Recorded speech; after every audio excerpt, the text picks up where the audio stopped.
নমস্কার বন্ধুরা, আরেকটা নতুন ভিডিও নিয়ে আপনাদের সাথে চলে এসেছি। তো আজকে আমরা গেছিলাম কালীঘাট মন্দিরে। তো বিকেল বেলায় নতুন রূপে কালীঘাট মন্দিরকে সাজানো হয়েছে। ঢোকার সময় একটি কালীঘাট মা কালীর মন্দির, এবং দেখতেই পাচ্ছেন কালীঘাটের এখানে তো যাচ্ছি আমরা একটা ফুল নিয়ে, জবা ফুলের মালা।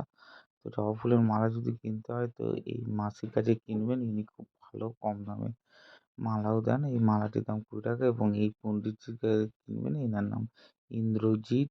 খুব ভালোভাবে আপনাকে পুজো দিয়ে দেবেন। তো চলুন মন্দিরের ভিতরে যাওয়া যাক। তো মন্দিরটি দেখুন কি অপূর্বভাবে সাজানো হয়েছে, এবং লাইটের এতে মন্দিরটিকে আরো খুব সুন্দর লাগে। তো মন্দিরের এখানে দেখুন বিভিন্ন মায়ের চোখ আঁকা এবং সমস্ত কিছু ভাবে দেওয়া আছে। সত্যি কথা, অপূর্ব আপনারাও যদি কালীঘাটে এখনো কেউ যদি না আসেন বা এসেও থাকেন, নতুন রূপে কালীঘাট মন্দিরটি দেখে যান।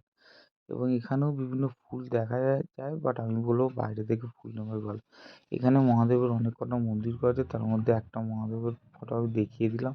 কালীঘাট মন্দিরের ভিতরে পুরো ভিডিও করা যায় না, এইখান থেকেই আপনারা লাস্ট ভিডিও করতে পারবেন। তাই আপনাদের দেখাচ্ছি, গভীর গিয়ে ভিডিও করা বন্ধ। তো আমি আর আমার সাথী, বুঝতেই পারছেন, এইবার আমাদের পুজো হয়ে গেছে, এবার ফেরার পথে আপনারা একটা লাইক করে দিন, কমেন্ট